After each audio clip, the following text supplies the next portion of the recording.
Jon Miller, Chris Williams. From the Channel Seed Studios, it's Miller and Williams. Presented by Wild Rose Casino and Hotel. 3 locations in Iowa. 3 times the fun. You'd rather be here. This is Iowa Everywhere.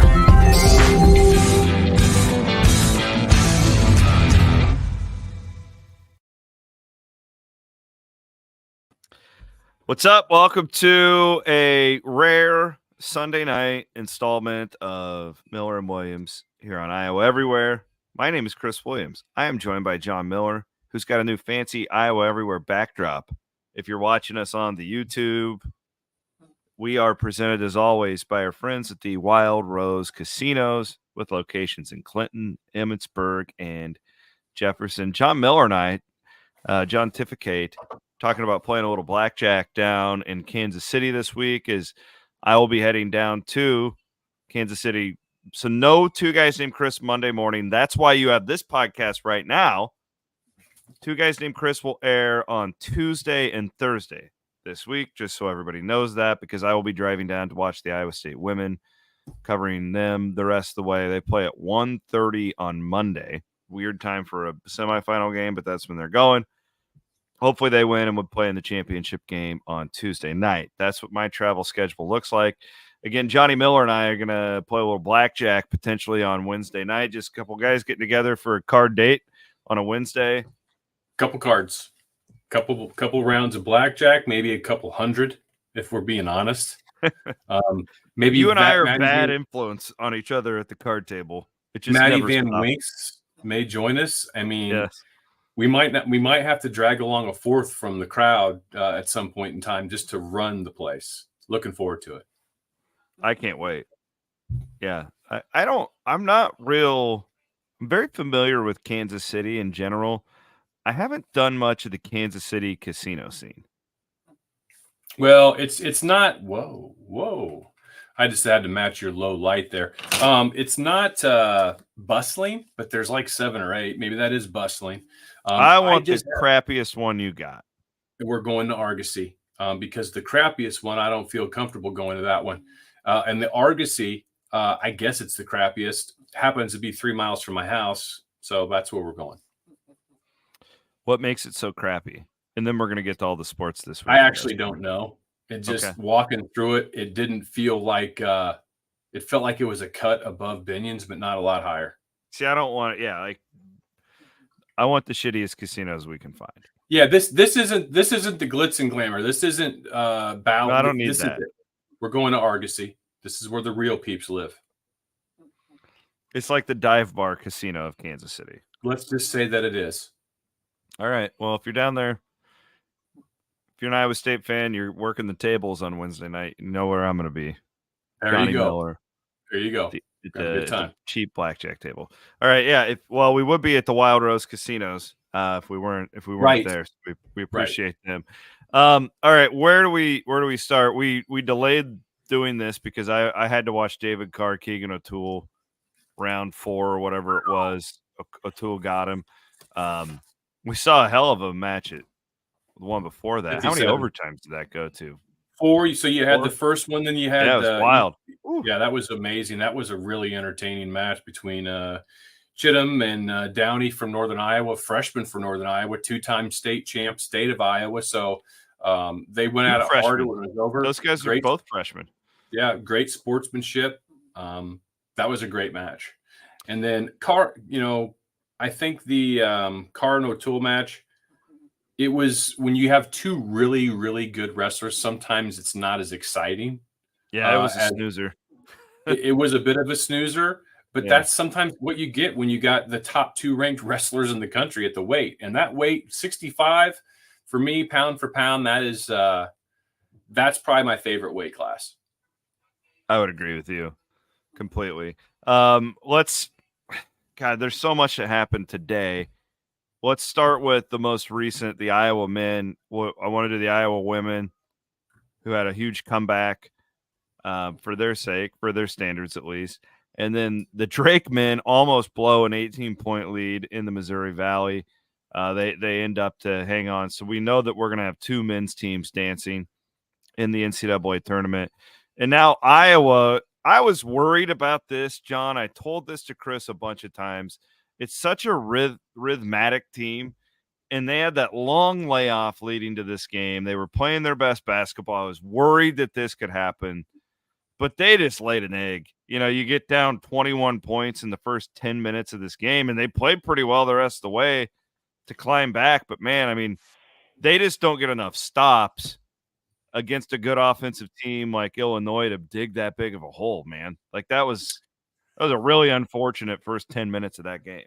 It really was. I think every Iowa starter missed at least one shot by the under 16 timeout. It was, and a lot of those were really close, and the fans really wanted to get in it. You know, Iowa players chirping a little bit about, you know, the fans not showing up, and that's fine. They're entitled to that opinion.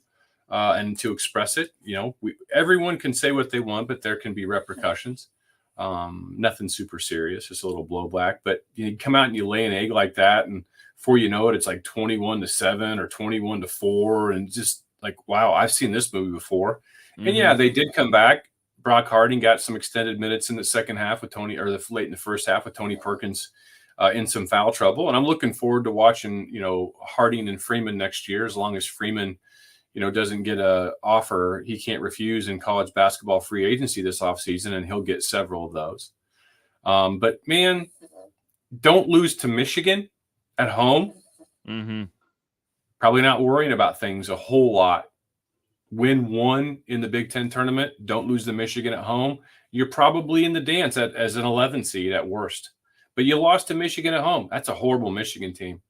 Has been all year. So, unfortunately, it's probably going to bite Iowa. I don't know that. I mean, they're going to have to beat Illinois. They're going to have to beat Ohio State, maybe the hottest team in the Big Ten right now. That's not like one of the best teams. I'm not saying they're the best. Yeah. Winning 5 of 6 since Holman was canned. And then if you beat them, you got to beat Illinois. And if you win those two, maybe you have a shot. Maybe, depending on how the 60-40, maybe. Yeah, right. There's other things that are going to happen. So, yeah, and then like, you know, like it probably didn't. You're just looking at all these other potential 2-bid leagues. If there's upsets and Indiana State going down, maybe there's going to be a big campaign to get them in. Oh, for sure. It already is. It's already started. Yeah. Well, I mean, I'd like to see them in there too. So that's where we're going. I kind of wanted to get into the Drake thing, because like college basketball is so jacked up in this sense now. Like it's just like college football actually, but like these Drakes and these Indiana States, right? Like, it's like, yeah, well, your strength of schedule sucks. Well, but nobody will play us, you know, like they really don't get these opportunities. I said this last week. It's like when I watch Drake, and this is stupid analysis. This is not good analysis. Okay. I'm not Jay Billis, but when I watch these teams, like that was a high level game. I don't know if you watched. Did you watch the Valley game today? That was a freaking high level championship basketball game. And I go like, both of these teams like make the tournament better. I'd rather see if I'm a Iowa's a good example of like a middling Power 5 team that didn't have a great year. They got hot at the end, right? Would you rather see a team like Indiana State or Iowa in? And it's this ongoing debate. We've had this about college basketball for a really long time, but that probably didn't help Iowa today. And now that's kind of what we watch for. But good for Drake, man. DeVries has it going. That was those wins are terrifying when you're a fan, but they're almost a little bit sweeter when a really good team like Indiana State comes barreling back and then you're able to withhold them, do what Drake was able to do. Great win. I'm glad they're going to be in the tournament. So I suspect Indiana State's going to get in. I think they're going to have a top 30 net, and this net is 26 now. Right. So I think the best rated net team to not get an at-large bid is something like 33 or something like that. So Indiana State's going to get in for that. I also think they're going to get in because of what we saw last year. You had, San Diego State that I correctly predicted to make the Final Four. And then you had your team? What was it? Florida Owl? Florida Atlantic. Florida Atlantic. You don't want to go to war with the Owls. Damn right you don't. Damn right you don't. So you have one half of the Final Four last year, San Diego State and Florida Atlantic. And I think that there'll be more mid-major teams that get invitations because of that until those teams start spitting their bit. Now, that's not to say that Indiana State isn't worthy, or the Valley isn't worthy of 2 bids. I think this year they probably are. And if we use the net to make our assessments and judgments as we've been told, then they should be in. It does stink for programs like that don't get people to come play them, or even play them, them playing a road game. But, it's the NCAA is not forcing these teams to do it. And stinks. Well, and I don't even blame these teams for not playing them, because the way it's set up, it's like with this net and like the way it all works, it's like, why would Iowa and Iowa State do that anymore? They're not incentivized to do it. Right. Why would you do that when you can be like the Big 12 and just game the system and play a bunch of, sad sallies? And then they're all gaming the system, but the Big 12 teams are actually good enough to pull it off. That's the difference. Well, people that are listening to this and not watching can't see me smiling. I really could give 2 craps about that. It's a bunch of garbage. You know what? If you figure out a way to do it, congrats. They're not cheating, but I don't think they've colluded together. No, well, what's funny is that I had Michael Abmeyer, who's the voice of the Drake Bulldogs now. He was on my CW pod this week, and we were talking about this very thing, and he's like, oh, yeah, Valley teams do that all the time. It's just at like a lower level. Right. Yeah. Oh, man, that dog ears is really do I need to get rid of her? Is it causing some you know what? No, she's fine. She's fine. I currently have Coco Melon in the background here as Elise is asleep in the chair next to me. She is she's locked into her Coco Melon. So we got all sorts of background noise here going on. Aiden Wyatt is producing tonight. Aiden, come on in and say hi to everybody. What are you doing there with your shoes in the background? What's going on at your house? He hides his shoe collection. He doesn't want people to know about it. So don't bring Aiden. What are you doing now? You're gonna get run. People are gonna roll you. Can't be showing that. Can you give me an update? I can't let people see him. Real quick, is Younger Bastida gone? No, they're still they haven't started 184 yet, so 2 more matches, then he's up. God, it's taken forever. I'm glad we didn't wait to the end of that. Okay, thank you for that. I was just checking. Really glad we didn't wait until the end of the Big 12 wrestling, because that would have been a late night. Yeah. So, all right, let me ask you, kind of the historian. I'm really interested. I think there's a lot of ingredients to the stew as far as I believe the staleness of Iowa men's basketball. You're more of the historian of this as far as Iowa goes. Did he do a good job this year? Was this a successful year for Iowa basketball? Successful is such a tough word. That's going to basically belong in the mind of the person that you're asking the question to. And you're asking me, and success is really hard for me to say it was a success. I mean, this is year, 14 or 15 or whatever it is. And I think Fran's a really good basketball coach. I think he's a great identifier of talent. I think he's a great developer of talent, he and his coaching staff. Problem is this program had 3 or 4 teams that at least one of them should have broken through to the Sweet 16. And I fully recognize that March can be a wicked, wicked thing, because you can be rolling. You get to March, you get a bad matchup because you don't have guards, and you're done and you're out and you have disappointment opportunities. Or somebody that's on your side of the bracket loses and you get a chance to play a lower seed. Fran's never had that. Fran's never had the better seed in a potential next round matchup lose. It's never happened. But that's the way that it is. I guess I would put it this way. Granted, Iowa women's basketball has Caitlin Clark, and this has been probably one of the most exciting Iowa sports seasons of my lifetime watching Iowa. I haven't missed a game. I've watched part of every game, the majority, if not all of every game, loving every second of it. The crowd sounds like the men's crowds from the 80s. I mean, just unbelievable what they've done. And yes, it helps having the National Player of the Year. And that National Player of the Year helped take her team to the Final Four in the national championship game last year. Iowa, a few years ago, had the National Player of the Year. Matter of fact, he should have won it in back-to-back seasons. Now, COVID took some wind of possibility out of Iowa's sails. But when Garza came back for his, last year, and they had that early bounce, that you can't do that. You can't miss those opportunities. Had Iowa at least won 2 games that year and made to the Sweet 16, we're probably not having any of these conversations, because people that buys you some goodwill. But I guess I feel like my excitement right now, my interest is pretty much watching the Iowa women. And there have been times this season where I was unaware that the Iowa men were playing until I opened my Twitter app sometime during the evening and saw people tweeting about the game. And that's not because I don't like them or I don't care. There are just other things that I'd rather be doing. But I know when the Iowa women are playing, and I always watch that. I think I'm not going to sit here and say that I am representative of the Iowa fan base, because that's an arrogant thing for anybody to say, because we all think the way we see the world is the way everyone does. Yeah. I'm just saying, I suspect there's a good deal of apathy in this fan base, and apathy is the worst. Either be pissed or be super stoked. If you're neither, that means things have played out over a period of time and people stop caring. And when people stop caring, they don't buy season tickets. Yeah, it's just such a.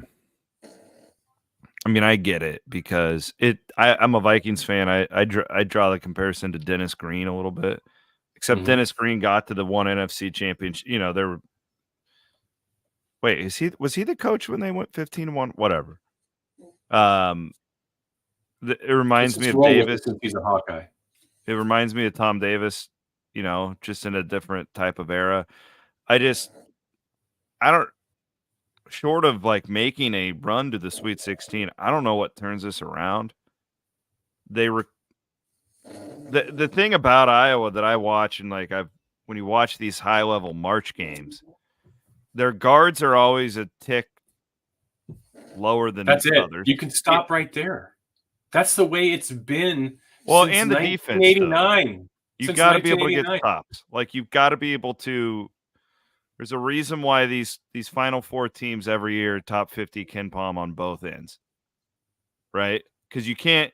And like Iowa State right now, with the way Iowa State's playing, they're not a Final Four team now because they're not offensively good enough. That's completely stalled off. They've sunk like a rock offensively. You can't do what they've done the last 2 years and survive 4 games to get to the Final Four if you're a 200 offense. And the same goes with what Iowa does defensively, because you cannot just rely on hitting 10 to 15 threes every time you go out there. And that's why I said today, when Iowa got down 21, the game was over, because they're going to score. We all knew Iowa would come back because they weren't going to be held down like that for that long, but they were not going to be able to accumulate enough stops against a team like Illinois. That game was over. And we just know that. That's what the apathy point. Like, I know that with Iowa, guards aren't going to be good enough. Can't get a stop when you need it. Right. And I appreciate the fact that they do, more often than not, entertain me during the course of winter, which is a really big and important thing. No doubt. And their style of play is a little bit different than most of the teams that their opponents face game in, game out. So I think, kind of similar to Tom Davis a little bit, Tom Davis's teams were a departure in preparation for the opponent with that pressing style and Iowa's weird and funky offenses and the multiple zone defenses that you knew that were going to happen. And that's why Tom Davis's career record in the Big Ten play, even after Roy, BJ, and Eddie left, was 2 games over 500. I believe it was 89 and 87. Now, that doesn't sound great, but when you look and you're rolling out point guards like Troy Skinner and a lot of these guys that Iowa had playing, the whole was absolutely greater than the sum of the parts, because the sum of the parts were bottom half Big Ten, and Davis hardly ever did that. They won every first round NCAA game that they went to. I see the same thing for Fran McCaffery, although Fran McCaffery's had better regular season success if you take away the Roy, BJ, and Eddie years of all those players that Dr. Tom Davis inherited, while Fran McCaffery inherited a smoldering crater in Iowa City. So, yeah, I think Fran's a really good coach. I just think the guard problem, I've been saying this for a decade, longer than that, because Alford had the same problem. It's not that Dev Marble wasn't a good guard, or that, Mike Gasell could hang in there. They've had some solid guards, but they haven't had enough of them. And Mike Gasell doesn't scare anybody breaking things down, going to the basket. Well, that's where I look at like Harding. It's like, he's going to be a good player. He's going to be a nice piece that you hope he's got a Mike Gasell feeling. Yeah, like he's going to be a good player, but he's not going to be a dude shaking guys down in, the round of 32. Like we're 15 on the clock, clear it out. They don't have that guy, and it's much harder to get those guys now. Like they're not active enough in the portal, right? Like they never have been for one reason or another. You can blame the money. You can blame I have a hard time blaming money as an Iowa State fan. I don't really. It's rich for me for an Iowa fan to be complaining about not having enough money, but people tell me Iowa doesn't have basketball NIL money, so I'll believe you guys. But like, here's my point. Like with the apathy thing, what's going to happen in the offseason?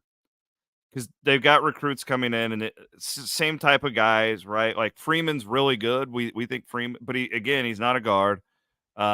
Sanford could go pro, is what it sounds like. There's a little rumblings. I think that's probably a stretch, but he's in a lot of mock drafts right now.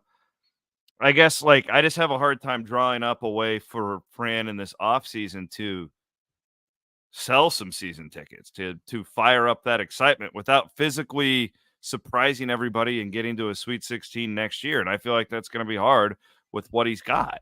I don't know. Am I being a hater? Nope.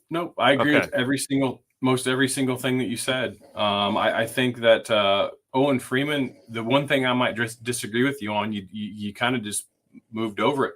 Owen Freeman's probably going to get a lot of free agent offers to him. Correct. And I was assuming they keep him. That's a big assumption in this world. Big assumption that they keep him. Assumption that they keep him. Because that guy's going to get, that guy's a star. And why wouldn't Sanford too? If he's not going to, Peyton Sanford's a guy that could get $1 million to transfer to a blue blood. You know what? Iowa State's in that spot too. Iowa fans don't. A guy like Keyshawn Gilbert, kidding me? You've already dealt with it. And I just feel like Iowa State's a little more forward thinking. Like they're anticipating a little bit more. Where it's just Fran's never been that active in the portal. It's just it's just not his personality. So we'll see. Maybe they stumble upon a ton of money and change things this offseason. I will be surprised though if that happens. I don't see it happening. I think Fran has a bit of a distaste for it anyway, and I don't know the strengths or weaknesses of the Iowa's basketball collective, honestly. But it was one of those things that before we had the NILs, and even he didn't want to necessarily. They tried to get in the portal, but not super hard. He's tried to get guards. Other teams just get him over Iowa. And the biggest frustration is for me is you tune into March and you watch these 10, 11, 9, 12 seeds. They've got guards out the wazoo, and that's where the upsets happen because they have better guard play than Iowa. And that's not to say that Tony Perkins hasn't emerged. I thought after his freshman year, I'm like, this is your point guard. This is the guy that you should have because Iowa doesn't have too many breakdown guys, and Tony can break down, but he just isn't. He just lacks that control that he needs. That he's not consistent enough. Not consistent, and that's the difference between a kid that some people are like, oh, maybe the Hoosiers should have offered him, but they didn't. He'll go to Iowa and get to this ceiling, and he's been a really good player. But that's the ceiling. That's this round of 32 ceiling that we're talking about, and I don't see that. I don't see the fan excitement changing between now and a year from now. Does Dix get you going? You know what? Maybe. Maybe he came on though. He had a good last month of the season. He did really good, really good. And you think Harding, Freeman, Dix, Harding and Dix in the backcourt together. You got to say is epic, right? And then I don't know. We got Peyton Sanford's brother. We got J.R. Koch's kid. I love you, J.R. I love your son. He'll probably be solid, but it's not a guard. But I'm breaking it all down. It's like some people say Cooper Koch. What? This isn't going to get you to a Sweet 16. That's my point. You got to. Right. It's not. It's going to continue to have you as a 7 seed in the Big Ten tournament. And I have no ill will towards Fran. But I also don't have any he's got to stay. If he left, okay. Okay. What about if he stays? Okay. That's a shitty place to be. Well, when you're watching, again, as a longtime Iowa historian, when you're watching a guy with the last name DeVries, As an old guy, when you're watching Drake do this, and like Darren DeVries is like, I mean, he's a rock star right now. If I'm a Big Ten program, I doubt he gets Ohio State. He's not going to they'll get somebody bigger, but he's going to be a target. Like, you can't fire Fran. You can't. Like, it's impossible to fire him because of his contract, and I mean, it's not like he's missing tournaments. So there's a part of me that, but on the you one feel sick hand, if you lost DeVries though? Like, to me, that's like the natural guy. I wouldn't. There's no guarantee that he goes to Iowa and is successful, because if there are swarm money problems for basketball, which I don't know if there are or not, it's not going to probably change under DeVries. I don't think that gets everyone saying, "Oh, I'm going to open my wallet up now. DeVries is our coach." I think a lot of that, in my opinion, as an outsider, is that the head coach has to be the one galvanizing all those relationships. And Fran's never a guy who he didn't ever really believe in this whole thing. So he was he's in probably his a little late. Yeah, like, you know what? I will say, if he, because here's the thing. On the one hand, you have last week Fran, for the first time, I think, publicly saying that his son Jack's not going to be coming to Iowa. Yes, right? We've known that since the summer. You've got son Patrick openly criticizing lowercase c fans for not coming out and supporting the team this year. Probably have heard that around the dinner table a few times, but you might not imagine that. And then you get down 26-5. Right. I'm just saying that but then again, I don't know what other programs, are lining up to hire a guy that is probably more famous for his tirades than making it far in NCAA tournaments. I'm pretty certain he tried to get Notre Dame last year and didn't get much of a. Yeah. So honestly, at this point in time, for me, if I'm Beth Getz, and if he's here another year and it's just this treading water, yeah, I can raise that money, because what's he making? $3 million a year? Something like that, 3.5. I don't know exactly. Aiden, look up Fran McCaffery's salary for us, please, if you can. Please, thank you. I'm glad you said please. I'm like, don't be boss that kid around like that. But probably would help if I had my microphone closer to my face. Aiden's been doing great work. All I can hear is your dog snoring. I'm sorry, dude. I can get her out. No, keep her. From now on, she's upstairs. No. This is a family show. I got my dog right there. I got Elise sleeping right there. I got Coco Melon right there. Well, we're not kicking loved ones out of the studio. That's not. That may have been how it's been at places before. God damn it, but it's not here at Iowa everywhere. I'll just hit the mute button when I'm not talking, which is hard because I talk a lot. That dog is part of this show. Until we get 110 complaints on Twitter this week, then I'll do it. I appreciate it, though. Did you find out Fran McCaffery? Sorry, $3.2 million. Well done, Aiden. But that's just base. I would guess that he's gotten more than that when he goes to tournaments and stuff like that. But yeah. Right, but that's the buyout's going to be based off that. Doesn't his contract go until like 28 or something? Yeah, that's 4 more years or 5 more seasons, 4 or 5 more seasons. Yes, they can do that. Jesus, you usually fire guys like that when they're just cratering. Like they were like 1 game away from going to the NCAA tournament. They still might. I'm not saying right now. I'm saying that if next year, and we just talked a list of guys, and it's not necessarily inspiring early Joe Lenardi bracketology entries for next year for Iowa. If it's kind of the same year as this year, and if I'm the AD, a new AD, and I've made some rounds, I've made some friends, people like my style, I ask them to shake a few shekels out of their couch, and we buy out Fran McCaffery, and then we hire the younger generation. Look at your TV contract. Leave your boosters alone. They shouldn't have to pay the players, fire the coaches. It's unbelievable. I don't disagree. I want to thank our friends from Terraplex Ag for sponsoring tonight's program. Go to terraplexag.com. Miller, we got to get you to fly one of these drones next year. I'm in. These things are unbelievable. I am so in. I've heard you and Chris Holy talk about them. I'm like, I want some. I was some flying drone one of them action. drones up at Jack Trice Stadium this fall, and it was like you would love it being the techie that you are. It's all like GPS. Like there's a setting where you don't even have to fly it. Like you just type in like, oh, I want it to go right there, and then I want it to fly back, and then I want it to land, and I want it to spray the entire time. It's incredible. So they've got sprayers hooked up to these drones. Yes. That's amazing. They just That's knock out absolutely entire amazing. fields. That's really cool. Probably a little better than, the Red Baron coming in and crop dusting. Also, yeah, it's fantastic. Plus, you have the visual overhead of it. You can just smart bomb it. Think about smart bomb it. The crop duster was once a very proud profession, very important one. That's a bad break. When that slang term comes around and you're like, what do you do? I'm a crop duster. And it's just changed forever. I mean, isn't that what Cousin Eddie did in Independence Day? Yes.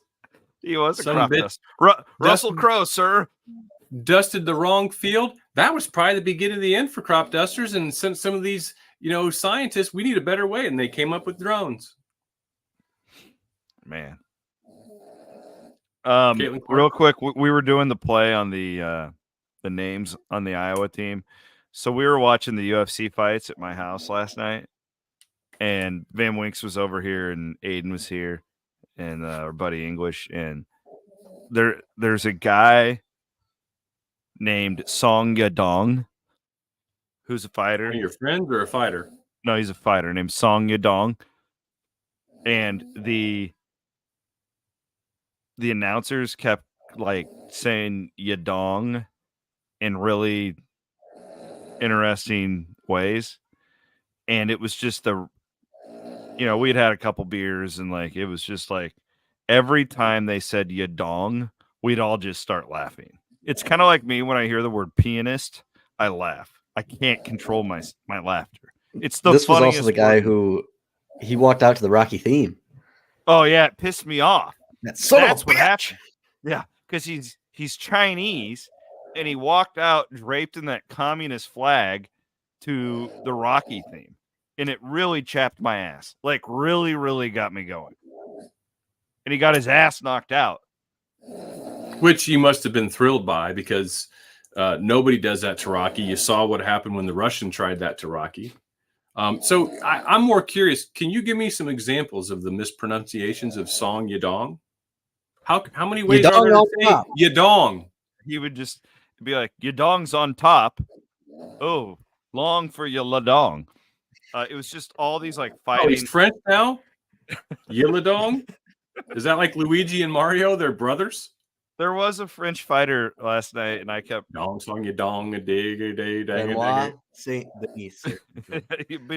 Benoit Saint Denis.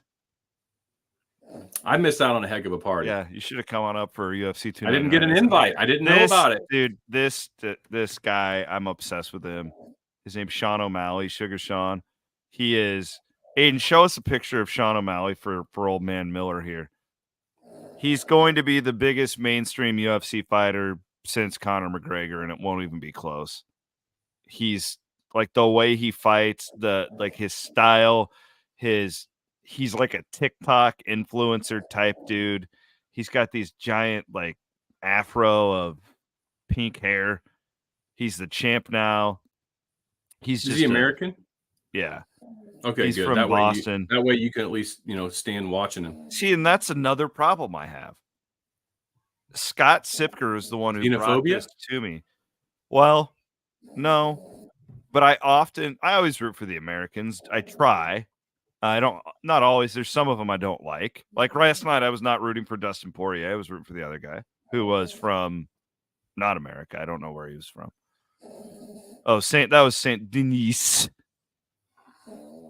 Sipker claims that I always root for and against fighters based on geopolitical tensions in the past 50 years with the United States. Clearly. So it's like that guy's from Germany. Like I'm rooting against him.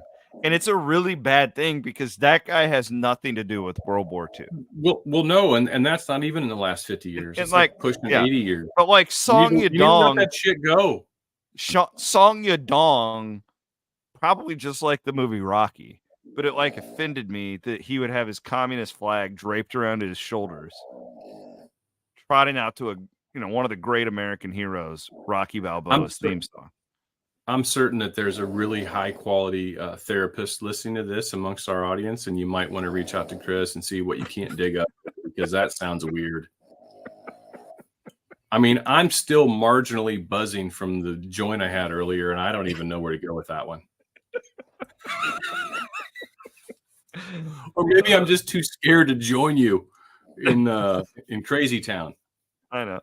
All right, the Iowa women are trailing to Wait. Can I say one thing though before we left the fight game?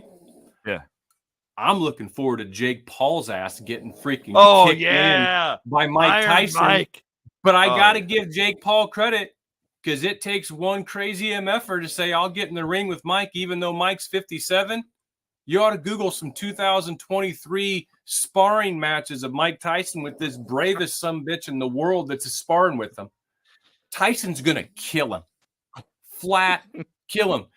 I saw a screenshot. Somebody said, hey, we finally, another prediction from the 1980s is now coming true. And it had a picture of Mike Tyson from Mike Tyson's Punch-Out against Glass Joe, because that's what this is going to be.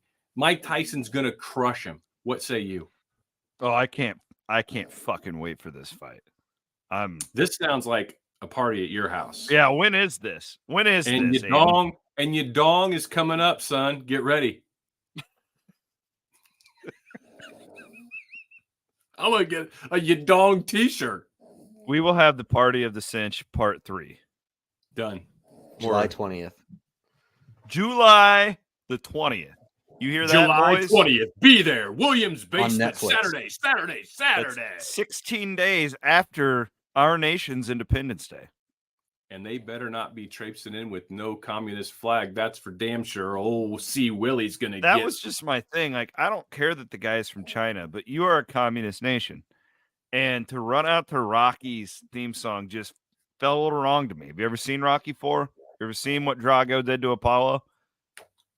What if I said that Song Yadong really yearns for democracy, was looking for any opportunity for someone to help him escape?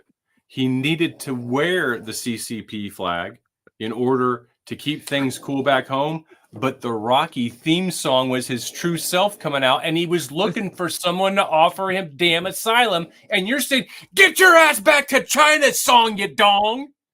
That's bullshit. No, he doesn't have to leave. I'm fine with him being here. Oh, you sounded really freaking welcoming. No, I just have to leave, you stinking communist. The communists can compete. Like, I'm fine with them competing. Dude, your eyes are watering. It's because I'm laughing so hard. The communists are free to compete in the UFC. I'm totally fine with. There are a lot of great Russian fighters. Like, the problem is the communist flag with Rocky just rubbed me the wrong way a little bit. Kind of your own version of don't ask, don't tell. I got it. Communists can fight Song UFC, Yadong, but don't show Yadong wearing a flag. He was crying for help. I love this. Is Yadong out? Is he done? So then I was told, English told us that What's English's first name? Chris. I was hoping it was like Donald. Like, my friend English Donald was over. English Chris just doesn't sound good. He said, and I didn't know this in these Asian countries, that the names are, so his name is actually Yadong Song. Which I didn't know. That sounds like something you can throw on the old jukebox down at your hometown any night of the week. Song. Put on Yadong Song. It sounds like the thong song. Thong, the thong, thong, thong. Remember that one? Yeah, I do. Remember that. Caitlin Clark, is that what you wanted to go to? That, and then Iowa State women playing in Kansas City. Yeah. It's going to be lit. Looking forward to that. Man, Finley's done such a freaking good job this year. They're gonna switch spots. I don't know if they're top 5 like Iowa is. I bet they're preseason top 10 next year. Iowa State women. That's great. I mean, I think they'll be there. They've got a solid team. I think, Iowa, I'm not exactly – the Big Ten's losing some firepower for sure. But, yeah, Iowa's going to be nowhere near the top 5 next year. Iowa's going to take a step back. All I hope is that with this exposure, their recruiting classes are really solid. I mean, most of the recruits are top 100 recruits now. It's just that the blue bloods in this sport typically recruit, top 30, top 50 along the way. But you know what? I still think they'll be fine. But you're all right. Iowa State's going to have a really, really good season next year. Really good team next year. Good season to remain to be seen. But this Iowa women's team was just such a joy to watch all season long. Today was just another chapter in it. And you know what? Caitlin Clark, 3 days in a row, didn't have Caitlin Clark-ish games, if you will, similar to kind of last year. She doesn't really shoot well, it seems like, in that arena. But her teammates, Fulter stepped up. Kate Martin hit some big threes late. Gabby Marshall doing her, late season turnaround that she's done now for a couple years in a row. Hannah Stolke she's finally becoming aggressive and not just being sweet, smiling Hannah, and she has the game. So, yeah. Tons of fun. Can't wait for the tournament. Should be a lot of fun. They made the comeback. They missed Davis today, I thought. Yes, Molly is a spark. She's their best backup point guard. Yes. This has been such a great season for her. Last year, honestly, every time she shot, I was like, why are you shooting? This year, she's been money. She had a huge first half against Indiana when Iowa was in trouble at home, and I think she went off for like 15 to 17 points and became Molly D, Gus Johnson's favorite. So Molly D, and the crowd was chanting Molly Davis up there. So great story. Iowa should be a number 1 seed, which is huge for the program. So Iowa probably still has a couple of years. That game against Ohio State last week, the season finale, they had like 12 or 13 girls in there. And most all of them were top 100 across multiple classes. Some were top 15. So listen, if they can't reel them in and keep it going, it's not because the University of Iowa's athletic department will never have this level of exposure maybe ever again. The way that the Iowa women just put them on display to the world for multiple years. It's never going to happen again because Iowa's never probably going to have someone like Caitlin Clark again because they've never had one before. Do you think Iowa women's fans will continue to support the program? I know that all the Iowa State fans on Twitter really appreciate you asking me this question. I don't know that they'll sell it out for a whole season, but I guarantee they'll have over 10,000 a night. It'll help too. My biggest thing with Kate, I don't expect them to keep selling it out. Like that's extreme. Few programs do that. I'm more like I want to see how Caitlin's impacts the WNBA. Like to me, that's the story here. And she's coming into a situation. The new TV contract will be up after her rookie season. Pretty good timing. Universe lining up there for the WNBA and the women's pro sports. She's also going to a team that has Aaliyah Boston, another really good post player whose name's escaping me right now. And when you talk about Caitlin Clark having, one of the best college bigs in the last decade on her team, Aaliyah Boston's going to be the happiest person in Indianapolis because teams won't be able to sag and collapse on her. You got to play her straight when Caitlin's on that side, the 2-man game they can run. And Caitlin is actually, after she keeps dropping dimes down to Boston, Caitlin's going to have space too. Indiana's going to, I'm not saying worst to first. I don't know the league inside and out.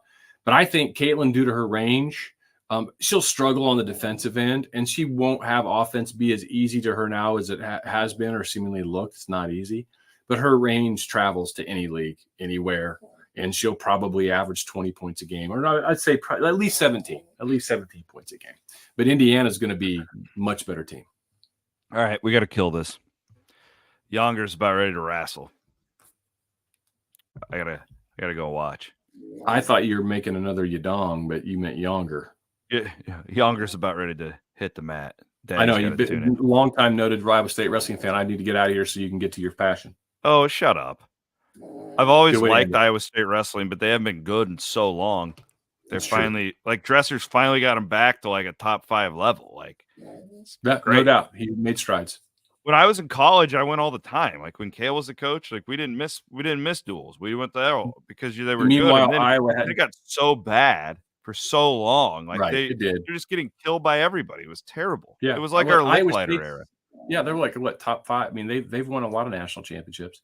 I I don't think why you Iowa have to like go there and just like be a dick. I'm not. They've won a lot of national Yeah, championships. back in like Iowa, the Penn 50s and State, stuff. Oklahoma State, Iowa State. I'm guessing Iowa State's Oh. probably right there. So you weren't being a dick. No, I wasn't. I just look No. like it. That's my problem. It's been a problem for my whole life. Everyone thinks I'm a dick because I look like a dick. I'm really not. Super nice and kind.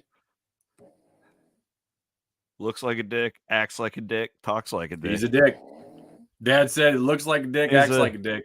You He's a dong. dick. Yeah, word John Yadong. Word to Yadong. Appreciate our friends at Wild Rose Casinos, Aiden Wyatt for producing tonight's impeccable podcast. We'll see you in a few days, Johnny. Sounds great. We're gonna have some great stories for the next pod. We're not looking to cause any problems, everybody. We're just going to play some cards. You know, Simple guys looking for a deal. That's all. stressful times. You know, it's just a couple guys want to put the phones away at the table. You know, Yeah, stress melts away. All of life's problems melt away when you're across that 4 or 5 feet of green velvet. Some people like black velvet. You can make my velvet green. he's Jon Miller. My name is Chris Williams for Aiden Wyatt.